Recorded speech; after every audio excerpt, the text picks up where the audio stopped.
Hello, everyone. Elizabeth Ajibode, and thank you for the opportunity to talk to you guys.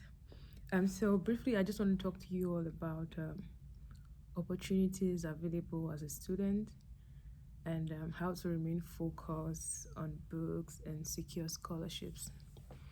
Um, I want to start by saying education is not a scam because I know this is like common to so many people. They're like, education is a scam and on and on like that, but education is not a scam. The fact that the system is not working, the fact that we're not getting the result of our labor, the fact that we are not being compensated, the fact that we are not being rewarded does not mean that education is a scam. So education still remains the key to success.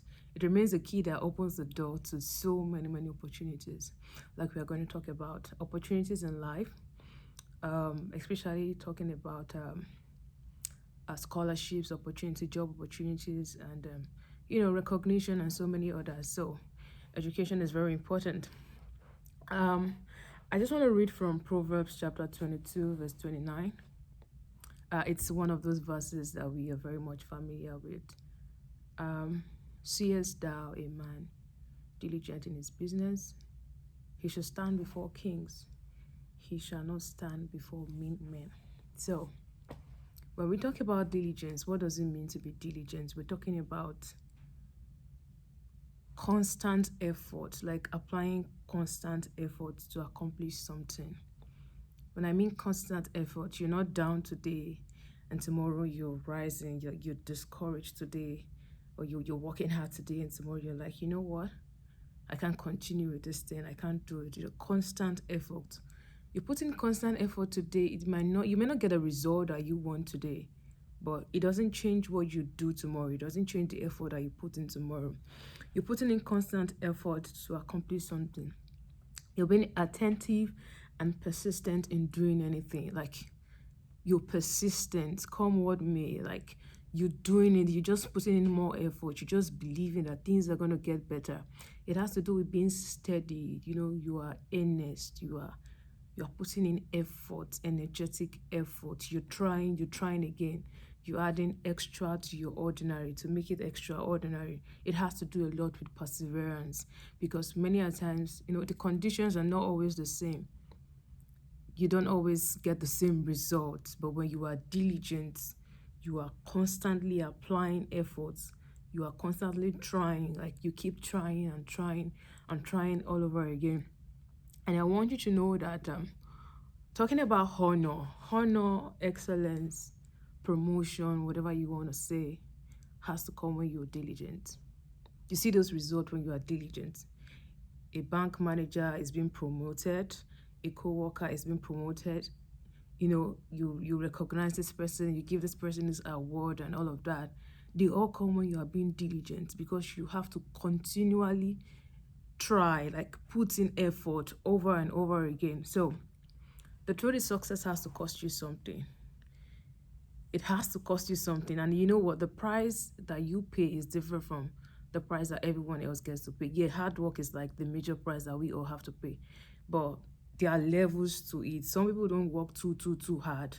They work hard, but maybe not too hard, like maybe someone whose background is not too cool. You get what I'm trying to say? They have to like put in much more effort. So you don't want to compare yourself with someone else, like, oh, she just reads 4 hours a day and she's fine, she comes out well, like with a good grade, and why do I have to read 6 hours? Why do I have to read 8 hours? You can't compare your IQ, you can't compare your background, you can't compare your level of assimilation.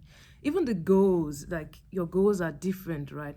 So what I'm trying to say is that success has to cost you something. Be ready to give up something, be ready to put in effort, self-denial, discipline, and so many things like that. I want you to know that there's room at the top and no one can occupy that space for you. You must do it yourself. There's so many distractions going on around. We don't even know this. ASU is on strike. This is happening. That is happening. No one can do it for you. You have to be determined that no matter what happens, I know where I'm going to. You have to make up your mind, because no one is going to do it for you. People can support you financially. People can encourage you. You have a mentor. You have this and that. But you will only do it yourself. You will only fill in that gap yourself. So one way to remain focused is to keep looking and moving forward. You know where you are going to. You have a goal. You're aiming at it. You're desiring. You're dreaming big. You're desiring big things, greater things. Oh, if she has done it before, I can do much more. You don't make people your standard. Like, oh, if she had 4.8, then I think when I have 4.7, I'm okay. You can go for 5.0. You can shoot for it. Why can't you? Like, people travel out of the country yearly, to the best of my knowledge, just to get better life, opportunities. They have scholarship and all of that. If people travel yearly, you can be one also if you're ready to pay the price of hard work, diligence, and all of that. So you have to keep aiming, you have to keep desiring, you have to keep pursuing, you have to keep seeing yourself on higher ground. Picture that future that you desire. Do not wait for someone to motivate you. Many a times you may not get a motivator. There's nobody there to motivate you. If no one motivates you, motivate yourself. If no one encourages you, encourage yourself. Encourage yourself in the Lord. And I just want to make you know that your goals will propel you forward. Your goals, that future that you want, that ASU cannot stop, will propel you forward. You keep pursuing, like, by all means, I know where I'm going to. I refuse to be distracted. Your goals will propel you forward. Don't stop dreaming. Don't stop pursuing. Don't get satisfied. Having a first class is not even enough. You may have to add some skills to it, because the competition is high, I'm telling you.